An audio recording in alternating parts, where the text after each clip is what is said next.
एक entertainment film में आखिर क्या ही होना चाहिए? एक्शन, ड्रामा, इमोशन, कहानी एंड एक्टर। फ़िल्म भोला में वो सब कुछ मौजूद है, जो कि एक फ़िल्म में चाहिए होता है और यही खूबी इसकी सारी खामी की भरपाई कर देती है। तो दोस्तों, आज हम एक्सप्लेन करने वाले हैं भोला मूवी को, तो वीडियो को शुरू करते हैं और अगर आपने अभी तक वीडियो को लाइक नहीं किया है, तो लाइक कर दीजिएगा और इसी तरह के वीडियोज़ पाने के लिए हमारे चैनल को सब्सक्राइब भी कर दीजिएगा।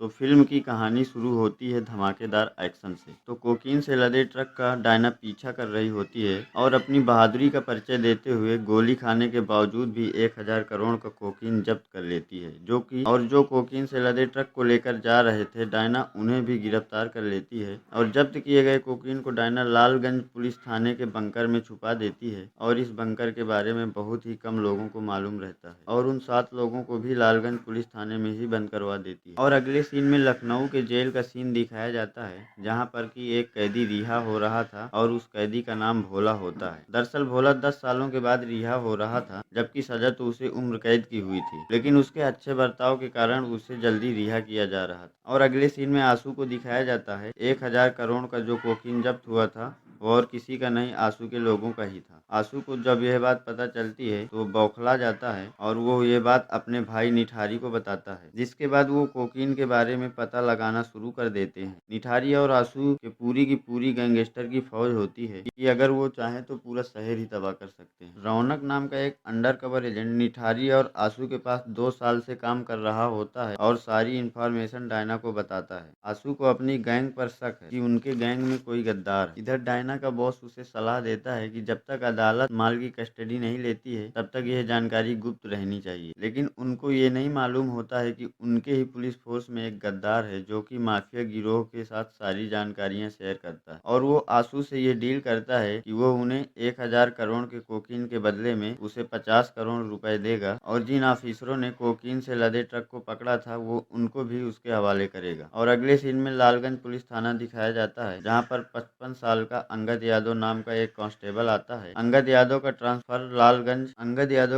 लालगंज पुलिस थाने में हुआ है और आज उसकी ज्वाइनिंग है। और लालगंज पुलिस थाने में सिर्फ 4 कांस्टेबल थे और यहाँ 4 स्टूडेंट भी थे, जो कि रात में अपने दोस्त का जन्मदिन सेलिब्रेट करने आए, वो भी लाउड स्पीकर के साथ। तो उन्हें अरेस्ट कर लिया जाता है, जिसके बाद लखनऊ के एक अनाथ आश्रम में हमें ज्योति नाम की एक छोटी सी लड़की को दिखाया जाता है। ज्योति का इस दुनिया में कोई नहीं, दरअसल उससे कहा जाता है कि कल सुबह उससे कोई मिलने के लिए आएगा, जो कि बहुत खास है। और अगले सीन में ज्योति के बॉस को दिखाया जाता है कि आज उसके रिटायरमेंट का आखिरी दिन होता है, इसलिए वो सबको शराब पिलाता है। ज्योति के कंधे में गोली लगी होती है, उसने मेडिसिन वगैरह खाई होती है, इससे वो शराब नहीं पीती है। लेकिन यहाँ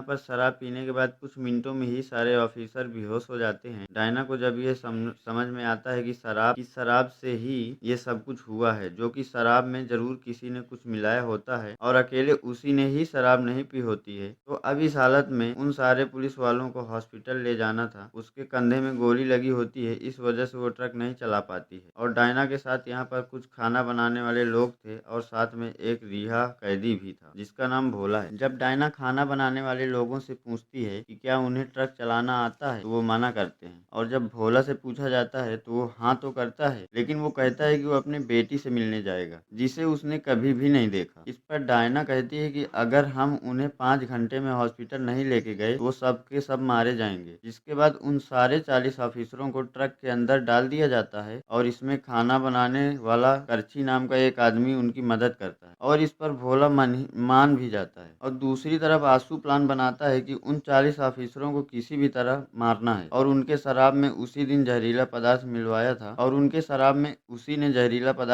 था, जो कि इंडिया में पूरी तरह से बैन होता है। और यह बात जब रौनक को मालूम होती है तो डायना मैडम को कॉल करके बताता है कि जब आप लोग हॉस्पिटल जाएंगे तो आप हाईवे से नहीं जाइएगा, क्योंकि आंसू आपके ऊपर अटैक करने वाला है। लेकिन ट्रक के अंदर 40 ऑफिसरों में एक ऑफिसर ऐसा भी था जिसने की शराब नहीं पी हुई और वो आंसू से मिला होता है। वो आंसू के पास सारी लोकेशन सेंड कर देता है, जिससे कि आंसू अपने आसपास के सारे गैंगस्टर्स को इकट्ठा करता है और उनके सामने बहुत सारा पैसा रखकर बोलती उन 40 ऑफिसरों को जो भी मारेगा उसको 40 करोड़ रुपए मिलेंगे और डायना मैडम को जो मारेगा 5 करोड़ रुपए उसको भी मिलेंगे। दूसरी तरफ यहाँ पर रौनक ने डायना मैडम को बता दिया था कि माल लालगंज पुलिस थाने में ही है इसके बाद डायना मैडम लालगंज पुलिस थाने में फ़ोन करती है और कांस्टेबल से बोलती है कि तुम आसपास के पुलिस थाने से सारी फोर्स को बुला लो और अंदर से दरवाज़ा बंद कर लो। तभी वो कांस्टेबल बहुत ही ज़्यादा डर जाता है और अपने साथ के 3 कांस्टेबल को लेकर वहाँ से रफू चक्कर हो जाता है। और इधर भोला के पास उस छोटी बच्ची का फ़ोन आता है। भोला जो कि ट्रक चला रहा होता है और उस बच्ची से बात भी करने में लग जाता है कि इधर से पीछे से कुछ बाइकर्स आके ट्रक को चारों तरफ से घेर लेते हैं और उसमें आग लगा देते हैं। तभी भोला ट्रक के नीचे से उतरकर उनको बहुत ही ज़्यादा मारता है और फिर भगा देता है और फिर से आगे ट्रक चलाने लगता है। तो मूवी में फिर से वो गैंगस्टर आते हैं और भोला को मारते हैं। भोला फिर से उनको मारता है और भगा देता है एक ही रात में। तो मूवी का सीन एक ही रात में ख़त्म होता है।